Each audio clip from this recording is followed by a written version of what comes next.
All right. I think we're good, right? All right. Hello, everyone. This is the Pinole Blue podcast number 5, I think. Six. Six. I'm sorry. Number 6. Six is hard to count to. But, anyways, today is an awesome day. Today is January 7th, 2021. And we are bringing in our first guest, I'm sorry. And she is an incredible cook, a mother, just an overall badass woman. Excuse my language, but she is awesome. Maria, please introduce yourself. Tell us what you do and where you're from, and we'll go from there. Sure. Thank you for inviting me on. And um, let's see. My name is Maria Parra. I'm like Eddie mentioned, I'm a mom, wife, um, man, sister, tia, prima, like all sorts of stuff. Yeah, wear many, many hats. I am a entrepreneur.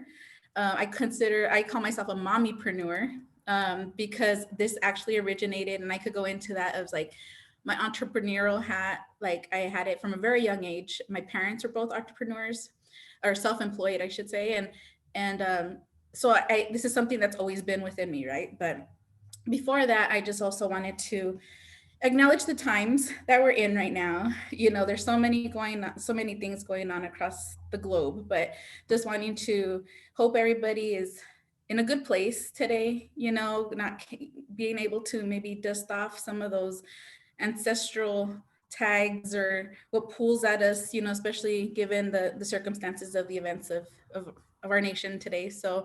But also wanting to acknowledge my teachers, my ancestors, my lineage. My family comes from Texcoco, Mexico, which is right outside of Teotihuacan. My mother's family. Um, and my father's family is actually Raramuri from Cuauhtemoc, Chihuahua. Whoop, And so, whoop. so that's one of the reasons why I was excited about, with our coincidental meet run in Phoenix a few months back. But the past 20 years, I have been I went to culinary school here at Scottsdale Culinary Institute. Basically really wanting to focus on cooking better for my parents, given that they had just been diagnosed with diabetes after being in this country at that time, I want to say, my family migrated here in the 80s. And so my older siblings, I'm one of 9. And so my older siblings were born in Mexico. The last 3 of us were born here in the States. And so very, learning in the kitchen with my mom. We made everything from scratch. Like I always like telling the story of I didn't know what that there was like tomato sauce came in a can. I guess the Wow. ignorance, right, of my own ignorance. But now is like, man, we were so spoiled, now in retrospect, because everything in my undergrad, I actually attended Arizona State University. And so I have a bachelor's in interdisciplinary studies and nonprofit administration and sociology. I also have my MBA with an emphasis in finance. And then in between, there's when I went to culinary school. Oh my goodness. I'm So learning so much today. yeah, so it could be done.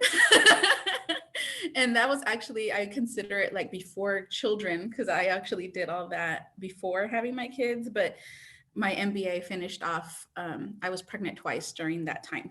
So it was very interesting, to say the least, trying to finish that. But So, Marie, you know what? That you are a great inspiration to those two because these two oftentimes talks about how being an entrepreneur is just so busy. And I look at them, I say, "You're busy." You just hear one, and we before you came on, we were talking about other influencers we work with, and a lot of them they are women. Uh, and you talk about, they have kids, right? So I always refer mom, I'm a mom too. So being a mom at home, you are running a whole entire operations and yes, productions, anywhere from, taking care of your child, planning your production of food, daily, blah, blah, blah, laundry, everything come with it. And on top of that, you have to take care, your extended family, and you're an entrepreneur. So that is another business. So you essentially, Marie, you are running like 4 or 5 different businesses at the same time. So I always tell Eddie, I was like, you are not busy enough, dude. Yeah, Maria, you're putting us to shame. No, but that's the thing is I'm actually, I will admit my age, I'm 39. And you two are so young though, that you starting off at this place is already such a great advantage, is to where, for my family, we grew up like this. My parents were, they would make traditional, they're sastres. So they would make traditional mariachi outfits, ballet folklorico, very much everything like sewing and making custom wedding dresses, things like that. So my parents did this their whole lives. And I was working nonprofit at the time. And so I got to know that hat and that perspective of anything from grant writing to meeting with funders to working. Like I always see it as like a dance, like navigating these different worlds that we live in. And for some that aren't familiar with our indigeneity aspect of things and trying to keep things pure and to the best representation of our communities, right? And then the other part of that is being an entrepreneur, you need to be able to support yourself, create revenue, create resources, be able to pay not only yourself, but your team, because ideally at the end of the day, I don't want to be in the kitchen. I want to be able to hire people. I want to be able to hire people to cook, and teach them how to cook and things like that. And so, you could go so many different ways with it, and so I think the advantage you both have is that, age, obviously, having the support of so many community members, but then also knowing that you're not alone in this, there's so many people that have done this. And, but there's also others who maybe see entrepreneurship differently because it comes from a place of privilege, speaking of, old money or generational wealth and things like that. So their perspective of entrepreneurship is very different when it comes to grinding the corn, putting the nixtamal, preparing the nixtamal. And if anybody has not prepared nixtamal, like you need to prepare nixtamal to appreciate a single tortilla even more, And so that's why I think it's really important to be able to have these conversations and in the work you're doing. And I know maybe it was hard to grasp, like, it's just corn, It's just corn, but corn in itself is such an important symbol to so many people, to this continent, And so I think even though maybe you feel it's not that important, but you're doing like that little kernel, that nixtamal that you're preparing is part of such a bigger world, And so I just want to acknowledge you two and what you've been doing so far as well, because it's hard, especially finding, from one, being able to communicate and build relations in a respectful way with relatives in the South and with the Raramuri. And I also feel they have to have a lot of trust and being able to give you their livelihood, right? And so just acknowledging their own connection with the earth and being able to cultivate that, because it's hard for people to do that. And so I know Eddie and I have gone into conversations about even just corn itself and the value, the nutritional value and things like that. And even just historically, the tweaking of corn or the evolution of corn and how that has actually caused multiple health disparities across the country, across the world, And so I mentioned going to culinary school because of my parents. And so fast forward to 2012, my first pregnancy, I became diabetic during that time.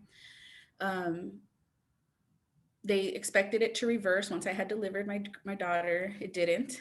And so I consider myself a recovering diabetic currently, because through my ancestral based food, diet, discipline, really, I was able to reverse my diabetes, hypertension, along with, at the time I didn't know that I had stage 4 liver disease. up until the birth of my third child is when I found that out.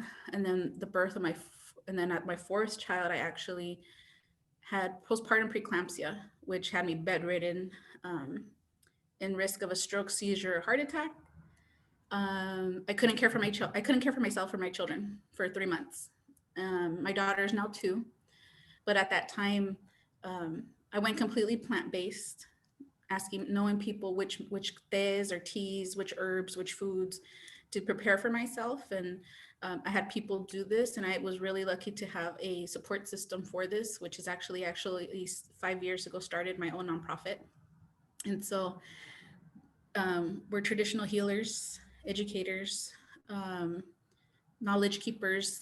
And so these core women helped bring me back, preparing these foods, really acknowledging that it takes a village type notion. It really did, because it helped care for my children, my husband, who was freaking out the whole time. And then at my last doctor's appointment, they said, you're no longer diabetic, you no longer need all these medications. And within a month, my husband said, we need to help other people. And that was the birth of Sana Sana. So, and we started with the food truck, catering services. I had already been doing cooking classes for years. But now just with a little tweak, a sense of just providing more nutritional information and explaining more about the health benefits of the foods that we use. So in a nutshell, that's pretty much. Oh my gosh, only? That is awesome. Yeah. So Eddie, that's end this sessions. So the recording can process, and then we'll start another new sessions. Okay? Yep, for about 12 minutes.